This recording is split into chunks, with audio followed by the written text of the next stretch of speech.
This is Teacher Jane of Teach Talk, and it's time for our question of the day.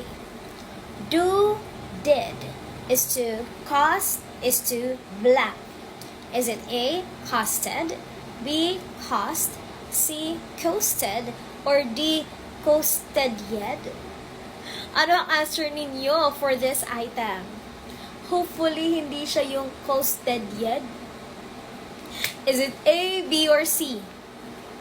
I-type sa comment section. Analogy questions siya ulit. At ang point ng analogy natin, ang do, ang pares niya ay did.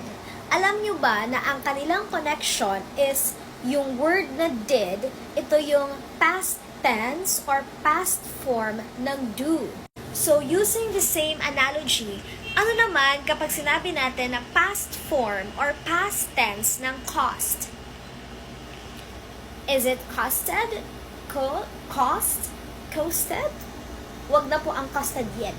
Ang answer ay cost. Cost is to cost. Wait lang, parang weird siya pakinggan. Guys, alam nyo ba na ang cost ay isang irregular na verb? And as an irregular na verb, yung kanyang present at yung kanyang past form ay just the same. Cost is to cost. Pero alam nyo ba na pwede din tayong gumamit ng word na costed? Anong pinagkaiba nila? Ito guys, hindi siya sikat masyado, pero may mga instances like sa British English na costed ang ginagamit. Pag costed, it's more on the estimate of a certain na price, estimate of a certain value. Hindi nga lang siya sikat. Ang mas sikat at mas widely accepted is just the word cost. Presyo ng isang bagay. Magkano yung naging presyo ng bagay na ito?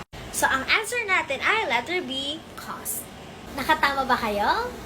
I'll see you on my next videos. Bye!